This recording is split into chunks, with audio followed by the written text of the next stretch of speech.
line, and we're going to start with Spencer Holbrook. Go ahead. Ryan, when you watch back over how Julian performed on Saturday, what were your takeaways? Did he grade out as a champion, and what did you learn about him in his first start? Yeah, he did. He graded out over 80%. His adjusted completion percentage with a few drops was pretty good. So we felt like he took care of the ball, made some good throws. I'd like to think that if we had made a few plays for him earlier on in the game, maybe it would have gone a different direction. But I don't think he ever flinched. So good start. A lot of football to go, though. We'll go in the front row, Dave Biddle. We were so busy asking you about quarterback battle and everything else. I don't think we asked you enough about the running back situation. Obviously, both CJ and James were going to play. You talked about that, but I thought James would be the starter and CJ would be the backup. What did CJ do to kind of earn that starting job?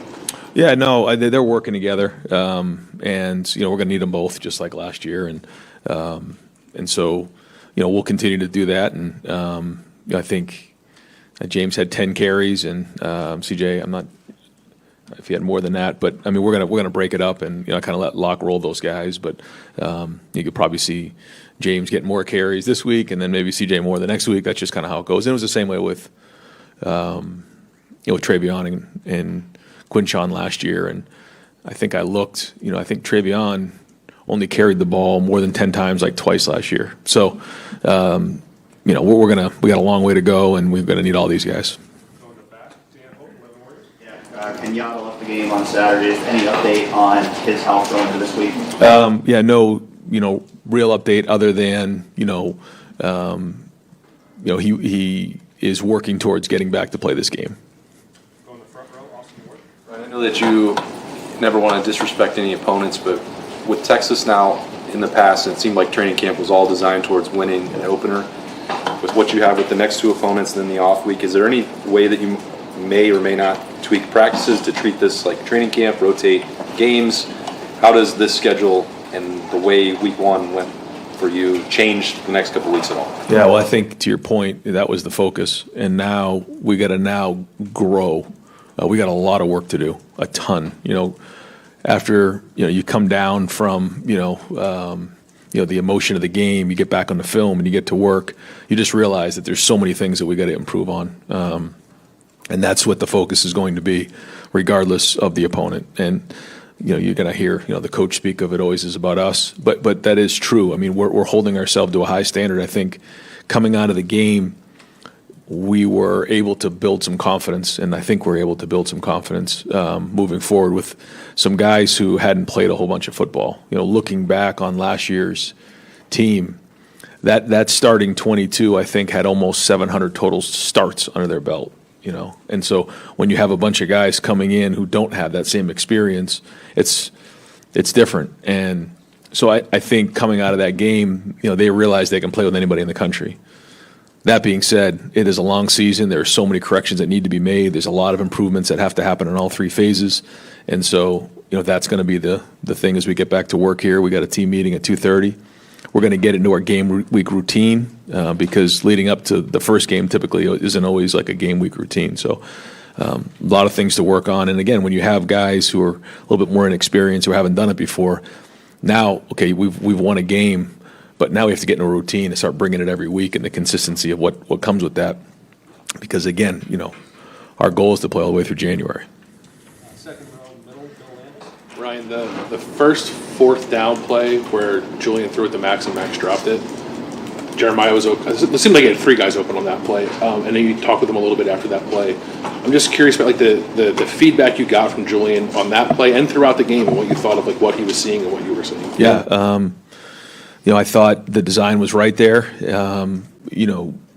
I think what you want to do with a young quarterback, sort of in his first start and his first big spot right there on fourth down, is what'd you see? And, he said, he felt the backside safety sort of running to the middle of the field. Back on film, you see him sort of running over the top on Max.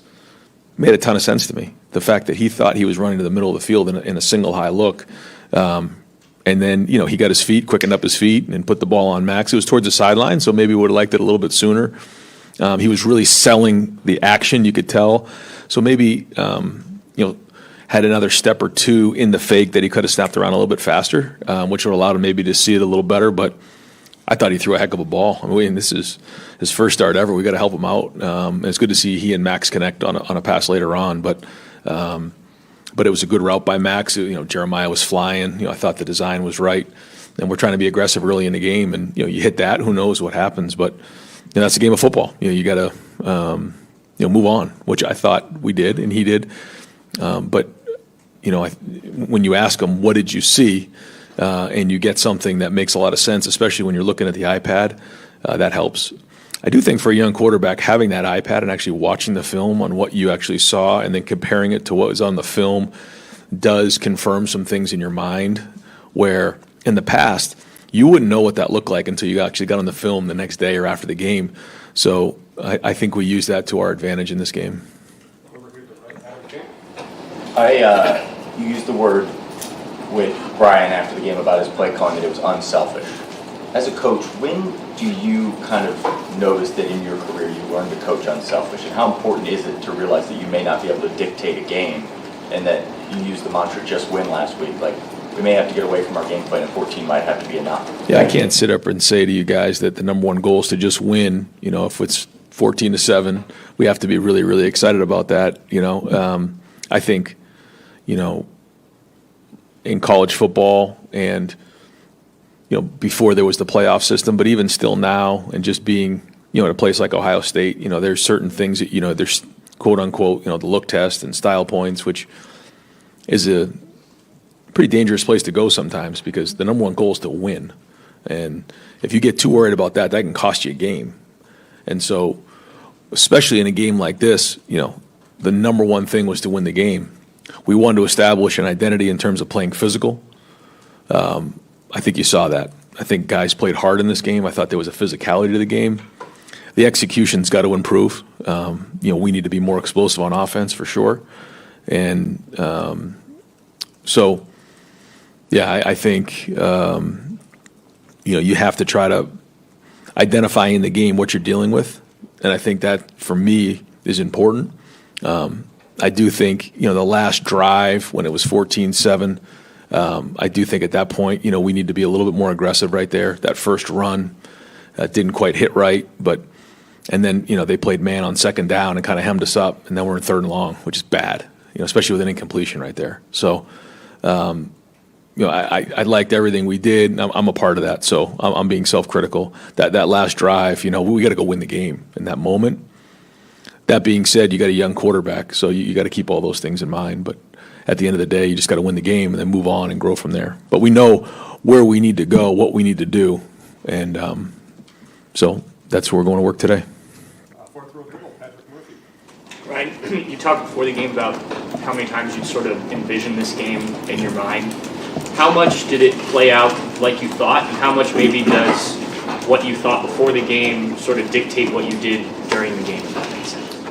Yeah, I think if we felt like we were getting off the field on defense and playing good defensively, we wanted to limit the possessions that they had, which I think we did. Certainly that long drive, we ate 8 minutes off the clock. They used to say that time of possession is one of the most overrated statistics. So not really, not when you're in a game like that and you're trying to keep a really good offense off the field and really good players. Once you get into halftime, that's kind of when you start to figure out, all right, where are we? We're up by 7. We feel like we're playing good on defense. We are getting some movement, up front. We're playing physical on offense. At some point we're going to have to take a shot or two, and then see what happens there in the first 4 minutes of the third quarter. Didn't like the way we played in the first 4 minutes of the third quarter. We can do better there. There's a lot of things that we can execute better. And if we do, again, the game can change real fast. I thought we won. We talk about the middle 8. We won those first 4 minutes, but we didn't win those second 4 minutes. So we deferred, and we got the ball to start the second half, and I thought we could have done better there. So going back through the film, a lot of corrections we need to make to get better. And again, that's all great lessons to learn coming out of a win against an opponent like that. But nonetheless, the issues are still there. Go to the left, Joe Nugent. On the touchdown pass, what did you make of the effort by Will Kazmarek? It looked like he had his hands full, but certainly got the job done. Yeah, that wasn't the only play that he had where he was playing really physical in this game.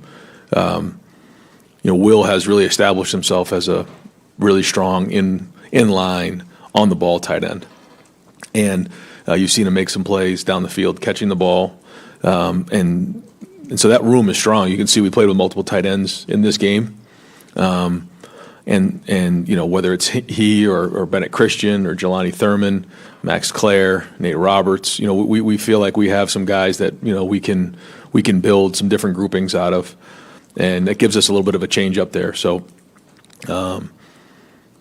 but yeah, the strain on that play by a bunch of guys was critical. The guys up front, Will in particular, and then just Carnell coming back. And we talk a lot about those deep balls and the type of receivers we have is, the more air you put on the ball, the more margin of error you allow the receiver to come back and make a play or get a PI. When you throw a flat ball there, you got to be on the money, and you got to be exact. And when we're in those one-on-one situations, we've got to give our guys a chance. So we've got to put air on it. We got to give them a chance to go get it. Feel free to get out in front of them, make a great ball. But if you do and you miss a little bit underneath, these guys have a chance to make a play. It's exactly what happened.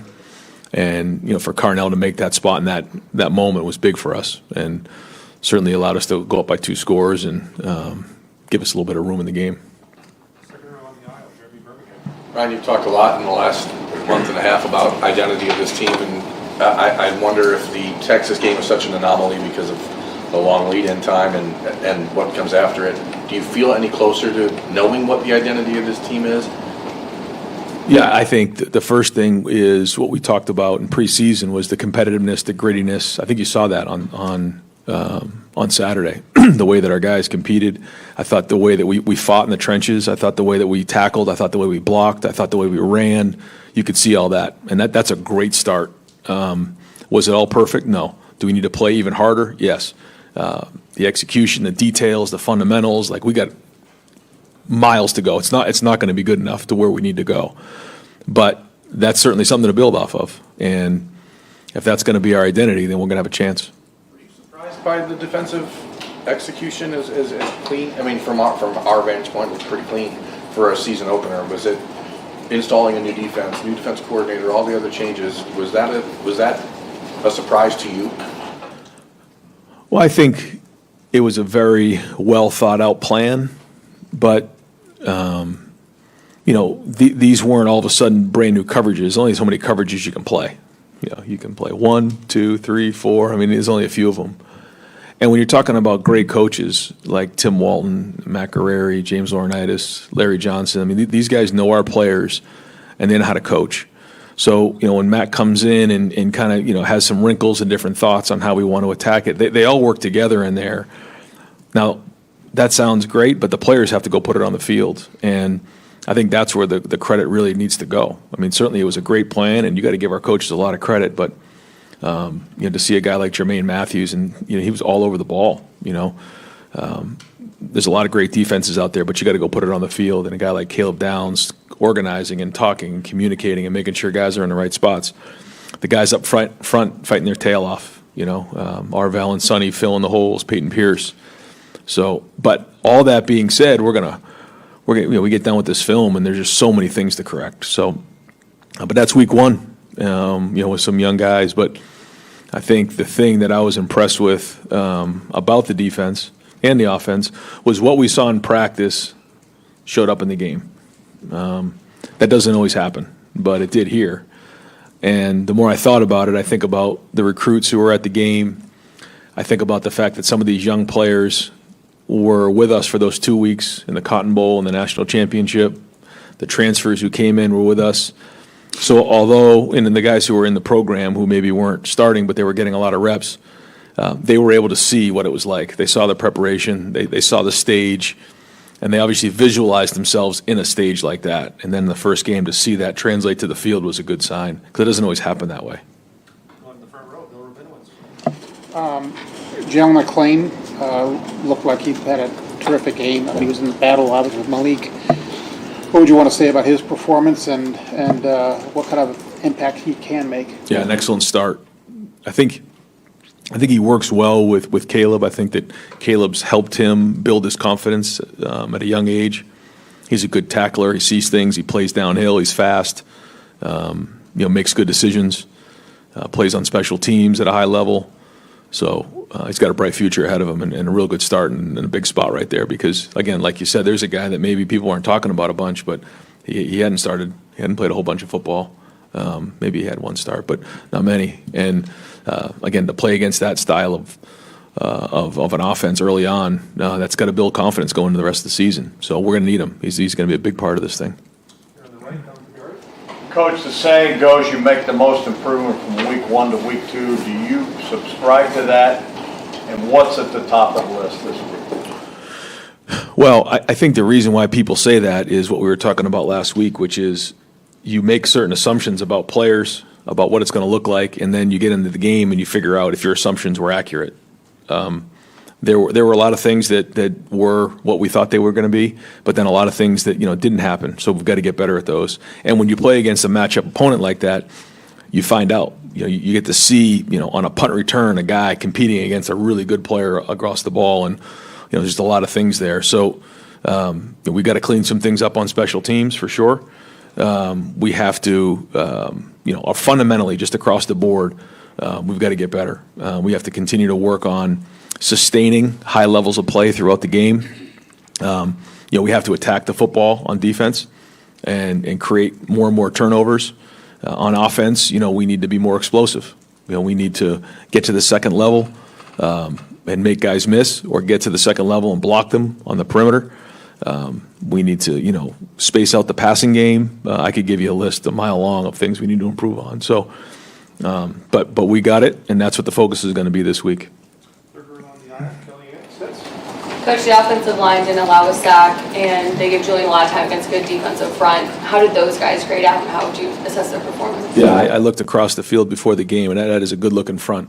And I thought for Austin starting, at left tackle, Phil right tackle, I thought Carson, Luke, the guys, I thought they played well. Was there some inconsistencies? Yeah. Was there some looks that they gave us that we weren't prepared for? Yes, for sure. I thought they had a good game plan coming in and did a nice job. But I thought if you just watched our play, you watched how hard we played, there's something that we can build off of. And I think watching their reaction after we scored the touchdown on 4th and 1, watching the way they were finishing plays downfield, there's a grittiness to that group that, again, is a great foundation.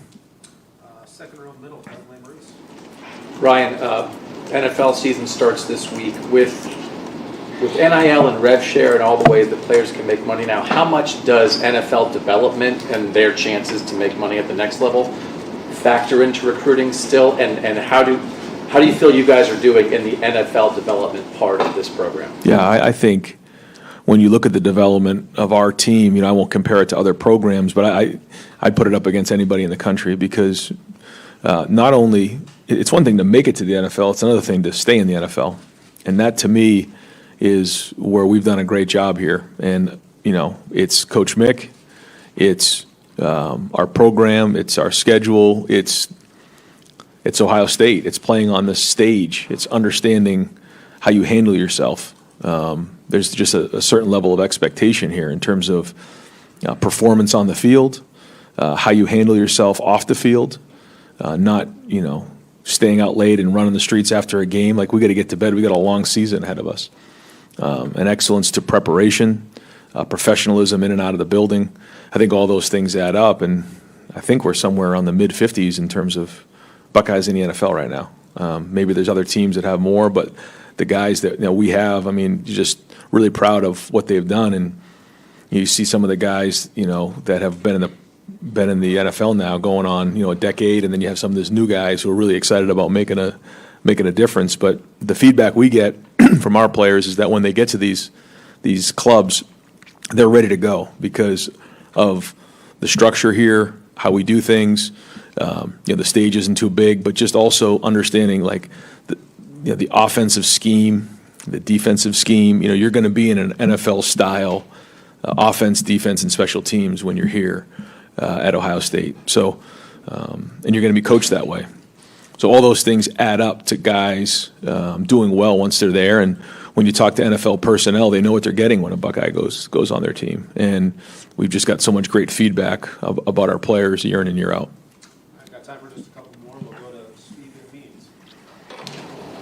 quarterback battle, #1 team in the country, week 1. You're trying to find new leaders. There's just a lot of new, and because of that, maybe it wasn't easy to find an offensive identity when you're focused on all of those things. We're talking about you want to see a little bit more aggressive. Do you almost, regardless of who the opponents are the next 2 weeks, from Hartline, from Julian, do you want to see a level of aggression from them and maybe how they approach these next 2 games, even if it, whatever, regardless of what the score is going to be, just so you can start to build whatever this team is going to look like with Hartline as a play caller and Julian Sayin as your starting quarterback? Yeah, I think we all want to be explosive, and we need to create more explosive plays. But when you really look at the way the game played out, when we didn't convert the 3rd and 4th down at midfield, then we get pinned inside the 10-yard line. And if we're not, in those moments, going to be aggressive down there, it's a long road to score a touchdown all the way down the field when you have a young quarterback where, you're pretty much trying to keep the ball in his hand for a short period of time or trying to run vertically against a team that has very good team speed going sideline to sideline. And so we found ourselves backed up a lot. One time on a 1-yard line, and when you're in those moments, you have to be very, very careful with the football. And you get a little limited in what you can do with this type of defense, with this type of quarterback, with everything going into play. Then you look at, sort of how methodically we played the game. I think we only had 4 possessions in the first half. I mean, possessions were limited. You add all those things up together, I mean, that's what you got when you have a couple early drops. We did have a penalty, and then there you go. Late in the game, we had one drive where, we on purpose wanted to eat up time. I think we ate 4 minutes off the clock, got a first down. We were really moving really slow there. So that's really what played into the game. Now, like you said, moving forward, yeah, we know we have to be more explosive. Yeah, we need to get the ball out in space and do those types of things. But that's all part of the journey with this group. And the first goal was just win the game and find a way to do it. We've got time for 2 more. We'll go to front row, Julie Coffin. What led ultimately to Phil Daniels getting the start over Ethan there at right tackle? What did he do to show you that he could start over Ethan, and then is that plan moving forward? I think Phil coming out of the game and Austin, both were the first starts here, playing against a really talented, edge rush guys and Simmons and Moore and the guys that they have. It was good. To answer your question, it was consistency. Yeah, I think Phil plays with an edge, and he's been very, very consistent at that position. Ethan is still going to be an important part of our front, and right now, he's kind of swinging between right guard and right tackle, and so he'll continue to play, and we'll keep working through those things. But in this game, we thought that gave us the best chance to win. Brian, it seemed like Matt did some different things with his front than maybe you guys had done in the past couple of years. When you, from an offensive perspective or offensive play call perspective, when you already have to come on the field and say, where's takedowns? When you can also mix in a guy like Arvell who did so much, how much more difficult does that make it for quarterbacks and offensive coordinators to know what you guys are doing on the front? Well, those 2 guys in particular that you mentioned both have versatility. Arvell, but you look at Sonny, then you look at Caleb, and you see guys who can do multiple things. Then it becomes harder to recognize how you're being attacked. And I thought Texas did a nice job, with some of their guys and what they were doing, very similar. But yeah, the more versatility you have, then the harder it is to peg down what exactly is going on in that play. And I think our guys take a lot of pride in being able to disguise looks pre-snap and then give different looks post-snap, which again is all good, but you got to execute them. And the coverage and rush have to work together. I thought the coverage was very good. There were some things we got to get better at, but I thought we did a nice job of for the most part keeping the quarterback in the pocket and not letting him just get out of there. He did have a couple, but you didn't just see wild rush lanes, and that's unselfish as well, because you did see some drop 8 where you saw some guys in coverage. They're not in that moment rushing the quarterback, and then you saw some guys push the pocket and sort of hold their lanes as opposed to just wildly running up the field after the quarterback. That was all part of the game plan. And so, when you're unselfish and you're not worried about your statistics, man, you can play great team defense. But that takes a bunch of buy-in from everybody. And so we're going to need that moving forward based on what the game plan is going to be. All right, Coach, thank you. All right, guys, thanks. Yep.